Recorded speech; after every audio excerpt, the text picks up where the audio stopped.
Hi there, and welcome to another episode of Sinister Ideas. I am Danny Thompson, the left-handed writer, your host. And let's call today's episode Sinister Ideas on Beating Inflation. And since yesterday's, or I guess the last episode, was about making yourself indispensable with the 5 C's, I mentioned the other sort of work philosophy I have that came from my grandfather, which is work for the salary you want, not the salary you make. So I figured I'd give you a few thoughts on how you do that and why, to kind of complement what I did on the last episode with make yourself as indispensable as possible to as many people as possible in order to have job security. And to be honest, making yourself indispensable as possible to as many people as possible is part of how you work for the salary you want, not the salary you make. Now I say that, and sometimes people are like, "But my employer's going to take advantage of me if I work harder than is expected for the current salary. Why would they pay me more?" Well, if you're making yourself indispensable, then what you're doing is actually improving the quality of the work life of your boss. So that's one thing. They'll pay you more because they see the effort you're putting in, it's impacting them directly, and they don't want to lose you. The other thing is, let's say you're hired in to do a specific job. You're reaching out and helping other people to help them have a better time at their work. An easier time, a simpler time, a more productive time, whatever that is.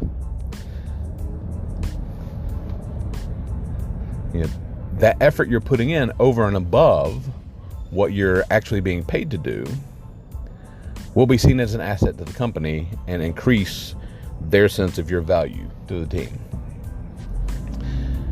But now let's also be a little bit more strategic with it. Let's say you're hired in at one position and it pays a certain amount. What is the next step up from that, right? And what are the extra duties there that you would be performing if you were making that much money? So now you come in, you learn how to do the job you're paid to do, you become proficient at it, and then you start looking up at some of those next level skills and start seeking ways to take those on. A good thing about this strategy is if you're not getting paid to do that, no one expects you to do it. So you have time to get on YouTube or invest in some classes on Coursera or LinkedIn Learning or whatever, or just spending time on YouTube to learn about those skills, how to do them appropriately, some of the best practices for applying those skills. At that point, once you have an understanding of what it is, then you can offer to step in and help. Or even better, what I've done sometimes, is put those skills into practice just on my own in some free time that I have in the middle of all my other duties, 5, 10, 15 minutes at a time. And then I would go to my boss and say, "Hey, I noticed this was an issue. And so just in a little bit of downtime that I had, I took the liberty of doing this. I just wanted to let you take a look at it. And if you like it, you're free to use it, whatever." And in that process, I ended up having some of those extra duties put onto my plate. Again, I tend to go into a position where I look for inefficiencies and I fix those, and then I look at processes that are overly complex and I try to fix those. So I end up having a little bit of free time to play with. And I invest that time in developing the skills I'll need to get to that next level. Now when it comes time for your annual review, a lot of companies will have a annual cost of living upgrade, quality of life upgrade, whatever you want to call it, of 3 to 6% a year. a lot of companies probably closer to 3% a year. I don't know if you've read the headlines lately, but inflation hasn't been 3% a year in a long time. So if you're getting those 3% cost of living adjustment raises, then you're not keeping up with inflation. So your salary effectually is shrinking in terms of its buying power and what it can provide for you in your life over time. So I, for one, choose not to go for the cost of living annual upgrade. And as a result, I've tended to have some pretty big salary jumps when it comes time for my annual review. And a lot of times it does involve a promotion. Again, I'm doing all this. It's a twofold process. On the one hand, I am trying to contribute to the company to make it more productive and more profitable. By the same token, I'm definitely investing in my own future when I do these things. So, I'm not talking about just spending extra hours of work at work doing the same tasks you normally do just to be seen staying later and being a good employee. If you're a good employee who goes over and above just to do what they're supposed to be doing, then you're going to be seen as a valuable whatever that team position is. And that's going to make them less inclined to help move you up the ladder because they need you where you are because you're doing a great job at what it is you're doing. So definitely do your job and do a great job at it, but be as efficient as possible. And then use that extra time to invest in the skills and knowledge and effort you need to show that you are capable of doing those next level skills, right? Things that make your boss's job easier or even his boss's job easier. Things that improve interactions between your department and other departments. Those sorts of things, now you're already seen as not just a great whatever your position is, but you would also be pretty good at whatever that next level position is, or something that's a lateral and maybe slightly increased step above to another department.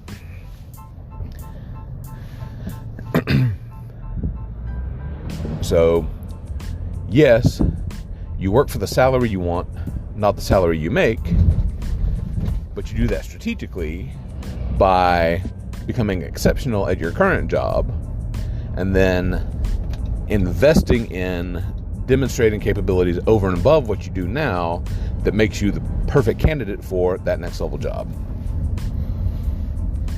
And sometimes that can cause tensions because there are people who have been that, I'm that perfect employee at this role. I've been doing my job. I've been doing what I was told, putting in extra hours to make sure that this is perfect. And then here you come, and then it's possible that you will leapfrog them. Somebody who has more seniority might get jumped by you. And sometimes that can cause tension. But again, part of the make yourself indispensable, the 5 C's, is helping everyone on your team have an easier time of doing their job. So even if they may feel overlooked by management or something like that, the truth is, if you're a true team player and are looking out for everyone on your team and helping them have an easier time at doing their job, that resentment might be at management, but they also won't be able to deny that you've earned this opportunity. So the two things work in tandem to help the company, help your boss, help your team, and help yourself. So, so to recap, when you come into a new position, you become proficient at that, and you start increasing your efficiency at doing that job. that extra time you have left over, you invest in doing the 5 C's and helping other people have a better time, more productive time, more efficient time, happier time at their work, and invest time in learning and demonstrating those next level skills that prove you are the ideal candidate for the promotion when it comes available. If you're doing this and you work for a company that appreciates someone who helps the company, helps their boss, helps their team, and is showing that they are capable of learning in order to become more valuable to the team, even if that promotion isn't available, they're going to want to keep you. And so, ideally, if they're not a company that's bound by the, well, here's your wage projection, and your 3 to 6% annual raise, then your raises will be more substantial than that basic 3 to 6%, because that quality of life adjustment is really just, we want to help you be able to pay your bills if you're good at your job. You don't want to be good at your job, you want to be great at your job, and you want to be seen as someone who has long-term career objectives in mind. So that's my advice for beating inflation. And I will say, for me, it typically means anywhere between a 15 and 25% raise, often with a promotion.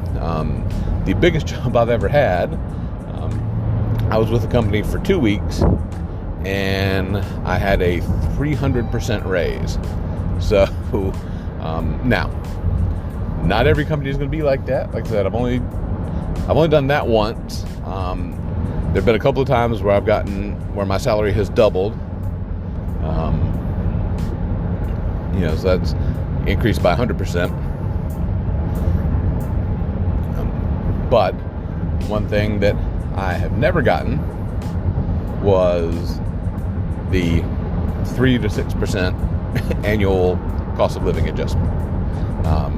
Again, because even though it's called an annual cost of living adjustment, inflation tends to be higher than 3%, so you're actually losing money if you're playing that game. So that's just my advice.